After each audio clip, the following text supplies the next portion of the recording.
Welcome back to Road to Fire. We're a family of three documenting our journey to fire, financial independence, retire early. Let's chat about our July 2021 budget. I'll share a quick recap of June, details on our current household income, and outline our expected expenses for the month with all real numbers like always, so please hang with me. Now, I can't believe we are halfway through 2021. 2020 was the slowest year in history, and I swear 2021 has been the fastest. July is the start of Q3 and a wake-up call for me, especially as we start to review our 2021 goals. At this point, I can be able to determine if we're going to hit our goals or not for the entire year. I mean, there's still a lot of time left in the year, but the halfway point is a clear indicator on how things will turn out.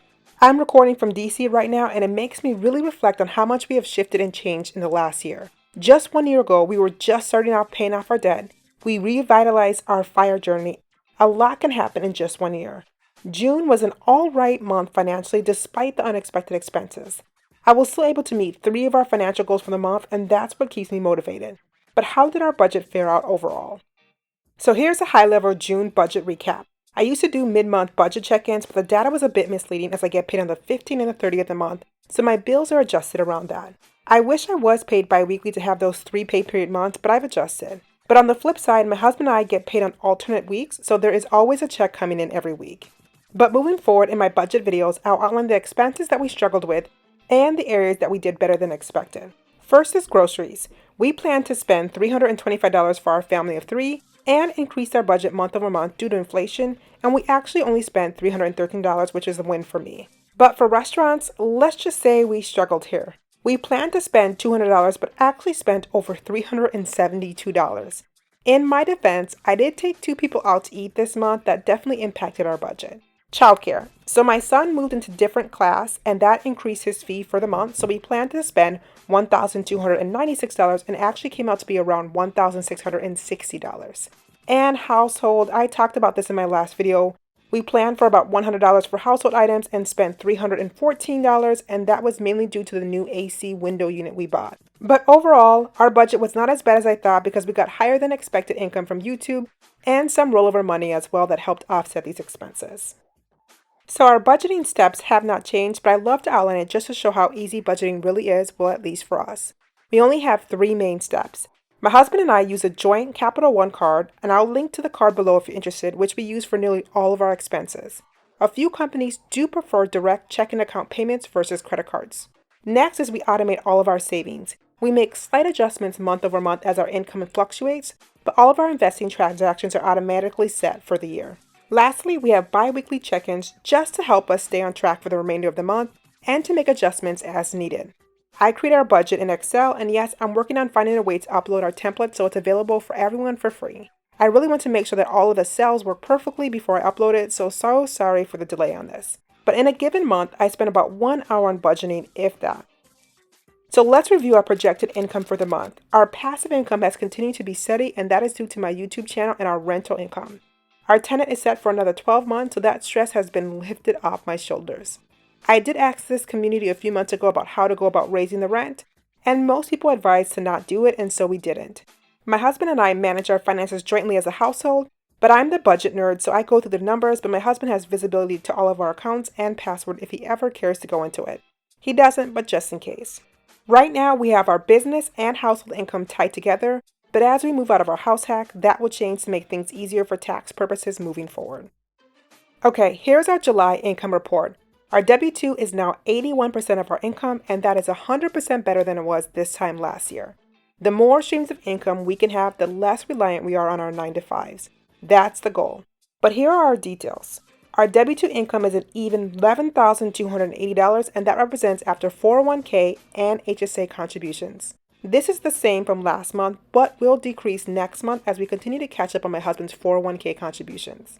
We again have no planned bonuses this month, so that will be at 0, and it's always sad to see this at 0. Our passive income for this month includes YouTube income from June, our rental income, and a few other small sources which are tiny but worth including. This month is expected to be around $2,500, which is above our monthly target, so I'm happy with that. And side hustle income has decreased to $200 as I'm in the office 2 days a week now and my workload is picking up, so I don't have as much quote-unquote downtime as before. So our total expected income for July would be $13,980, which is about $700 lower than last month, Last few months, we have been averaging around $14,000 in our monthly income. Now let's dive into our expected expenses for July. We are currently on vacation at the capital. It is 1,000 degrees here, but I'm loving it. But my first thought is, when is our next trip? So I feel that July would be a balanced budget, but come August and September, expect more travel expenses coming soon. We are slowing down just a wee bit on our debt-free journey to get our cash on hand in a great place so we can buy our second home. Our DTI is great, but I want to make sure that the bank feels really good about all of our financial numbers. There are a few other expenses that I want to tighten up as well, but let's just jump right into it. So here's our July expense report or detailed budget. Our top 5 categories never change, and I don't expect it to until we become 100% consumer debt free. But once we move, our mortgage will probably adjust and change as we shift into a primary home versus our rental. So our savings rate this month is planned to be around 43%, which is higher than last month, but lower than our annual target. 43% or most of our savings will be going to our after-tax brokerage account. I would love to invest more this month, but we need to ramp up our cash on hand to buy our next property. Again, this is our after-tax savings rate. Overall, our total expenses are just under $13,905 for this month, down several $100 from last month. So let's get into the details. We always pay ourselves first, and that will never change. We plan to save $5,950 this month, up $300 from last month. Our mortgage is the same month over month. It includes everything from taxes to PMI, and that is fixed at $1,965. Next is our childcare expenses, which is at $1,624, and that is up about $400 month over month. Key change is my son will be going back to school full-time versus his current part-time schedule. We absolutely believe in tithing and giving back to others. This doesn't change as well. We'll be sending $1,398 or 10% of our income to our church and charities within our community. Next is our last car loan at $1,200. This includes our minimum payment plus snowball payments we expect to do this month. I hope to increase this during the month, but we'll see how that goes. So our utilities have increased as our quarterly water and trash/sewer bill is charged in July. We will be budgeting $453 this month, and that also includes our monthly gas, electricity, heat, and phone bill. Groceries is back down at $300 as we tend to eat out a lot more than planned, at least in the summer, as expected if you live in the Midwest. On the other hand, restaurant line item is set at $300 versus $200 last month, and I honestly enjoy going out with friends and family and date night, as that's a great time for my husband and I to kind of recharge during the week. I don't expect us to be under here, so we're budgeting about $300 overall. Car gas was under budget last month, and I won't be using the car as much because I am traveling in the holidays, but we'll keep it at $210 for this month. Entertainment includes our Netflix subscription and fun money for my husband and I to spend on anything we want. We did just add YouTube TV for the summer because I love sports and I've really missed it. But for household items, that includes toiletries, cleaning supplies, hand soap, or anything else we need for the home. I did do a big Target run last month, so I don't think we'll need or go through all of the $130, but I just keep that here just in case. Business expenses usually fixed from last month at $80, and that is for my 2 subscriptions for my YouTube channel and my husband's hosting fees as well. This line item will shift to our business budget moving forward. And for travel, we are in DC right now, and luckily all of the museums and sites are free, so we expect to use about $50, and that's mainly for metro fees or traveling around. I am still waiting on a bill from my insurance company, so I added this $50 here for an appointment I had back in June. I don't expect it to be higher than that. So I've been living in stretchy clothes for the last year, and I have to go back into the office for 2 days a week. Not looking forward to it. So I need to start building back up my wardrobe. Current budget is about $50, but that probably will be increased over the months. So total expenses for July is $13,905 with about a $100 buffer from income to expenses. It will probably be a bigger spread if we make more than planned, and we also have a little bit of rollover money from last month's budget. So here's our 2021 after-tax savings rate tracker. Target for the year is to save at least 50% of our income. We ended June with about a 42% savings rate and expect July to be around 43%. Both months are lower than where we need to be, but that's expected and that's okay. And I'm not going to beat myself up about it. Sometimes the strategy adjusts and change, and that's okay. I'm learning to accept it. I do expect our savings rate to increase once we get our down payment fully funded.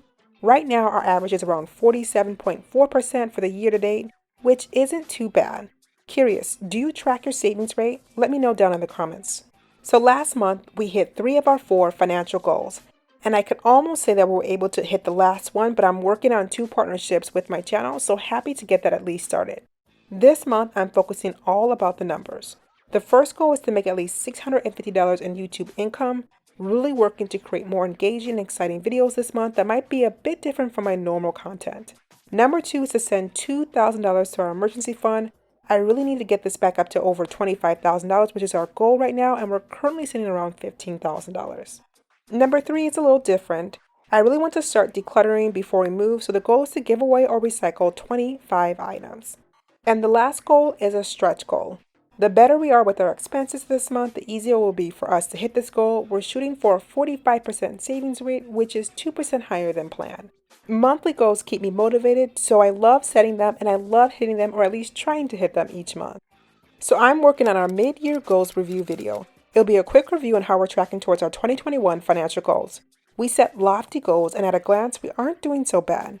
But I really need to scrub the numbers and review my past 6 months of Excel spreadsheets to verify, but I'm happy with our overall progress so far. I know at this point, more than 85% of people have forgotten or disregarded their 2021 financial, personal, physical, or any goals they set. And I wanted to make sure this was not us. We keep our goals on our refrigerator, and we also have a shared notes document within our phones that we review every single week. How are your 2021 goals going? Do you track them quarterly or monthly? And if you do you write them down, or are you the type of person who puts it on the computer like myself? I'm left-handed, so all of my goals have to be in an electronic version or typed because you know how it goes. But let me know in the comments below. Now, if you made it this far, thank you so much for watching.